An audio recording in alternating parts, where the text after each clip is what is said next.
1 కోట్ల సంఖ్య.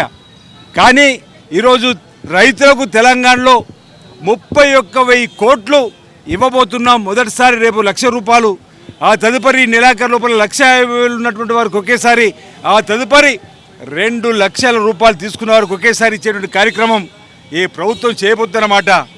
ఈ సందర్భంగా హరీష్ రావు గారిని కోరుతా ఉన్నాం.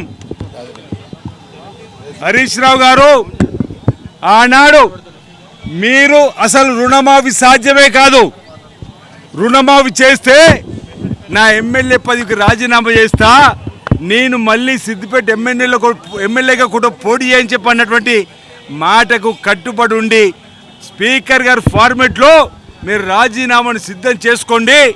త్వరలోనే మేము ఇచ్చిన మాట 15వ తేదీ లోపలనే ఈరోజు గాంధీ కుటుంబం ఇచ్చిన మాట ప్రకారం ప్రత్యేక తెలంగాణ రాష్ట్రం ఏ విధంగా వచ్చిందో అదేవిధంగా రాహుల్ గాంధీ గారు వరంగల్ డిక్లరేషన్, తుక్కుగూడ శ్రీమతి సోనియా గాంధీ గారు ఇచ్చిన హామీ మేరకు పెద్దలు రేవంత్ రెడ్డి గారు, బట్టి విక్రమార్క గారి నాయకత్వంలో మంత్రిమండలి కూడా ఈరోజు ఇవ్వబోతున్నాం. కాబట్టి హరీష్ రావు గారు, మీరు మాజీ కాక తప్పదని మీ సవాల్ని ఆ రోజు స్వీకరించినాం.